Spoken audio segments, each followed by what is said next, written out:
Please welcome Christopher R. Hearn, who receives a Bachelor of Music today from the Steinhardt School of Culture, Education, and Human Development, and will now address his fellow graduates.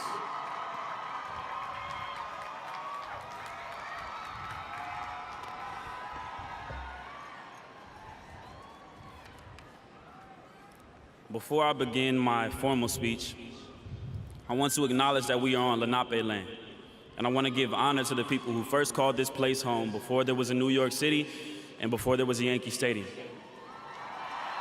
I also want to pay honor to my ancestors who came from bondage to bring me the blessings that I'm now receiving today.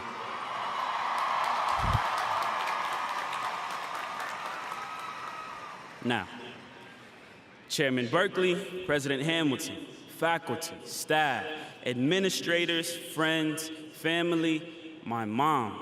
Thank you so much, Mom, for everything you have done for me. And of course, to the NYU graduating class of 2018, we made it. We made it, yeah.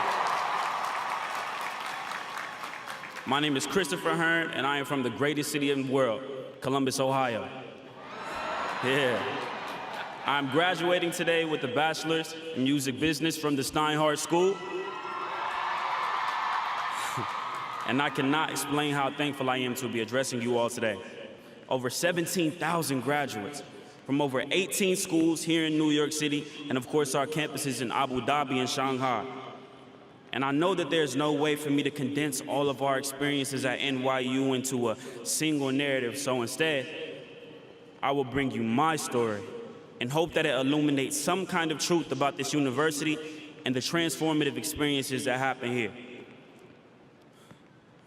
My mother brought me into this world when she was 16 years old. And now, on May 16th, 2018, I have the honor of helping to bring all of us into the next phase of our lives. Yeah.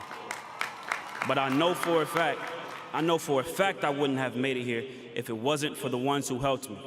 I drew energy from my teachers, my mentors, from my OGs at the barbershop, and of course my best friends. And they all contributed to my life in so many different ways. But the one thing that they all had in common was that they advised me to stay in motion. And I took their advice, and that landed me here as an incoming student in fall of 2014 as a Martin Luther King Jr. Scholar. As great as all of that is, it took me about 1 month to realize that I was not good enough for this school. On my very first midterm, I received a C-. It was Intro to Microeconomics. I remember it like it was yesterday. I could go into a whole story about it, but of course, I had an existential crisis, which just happened to occur while I was on my way home on the NYU shuttle, and I realized I had two options. The first would be to go back to Columbus and start over. The second would be to stay here in New York City and try to make it work somehow. And as you can see, I chose the latter. Thank you. During my time as a student at NYU, I've been able to serve as vice president for the Gentlemen of Quality, which is a mentorship and community service group for men of color. I was on staff at the Academic Achievement Program, which aims to give social and academic support to students of color. I also served as director of diversity and student government. And while I had success in all of these roles, honestly, I would be lying if I said that I felt ready for all of them when I started. Sometimes I didn't even feel ready for them after I finished. But no matter what, I resolved to stay in motion until I did. One of the main things that I've learned here is that in order to realize your potential, you have to act without always being fully sure. So often we are presented with these magnificent challenges and opportunities that cause us to freeze up, stop our motion, either because we feel ill-equipped or unprepared for the challenges. But the truth is this: the skills you need to rise to a challenge are not brought in with you. Actually, they are only developed when you set yourself in motion towards completing the task. And I suspect that at a certain point on all of our journeys, we have been tempted to stop. Whether it be because of academic struggles or family concerns, or knowing that when you graduate, you're gonna lose access to your HBO Go account, and then how am I gonna watch season 3 of Insecure? But if you're here today, it's because you resolved to stay in motion, to keep going. Even the name of this event urges forward motion. This is a commencement ceremony. It's not a farewell.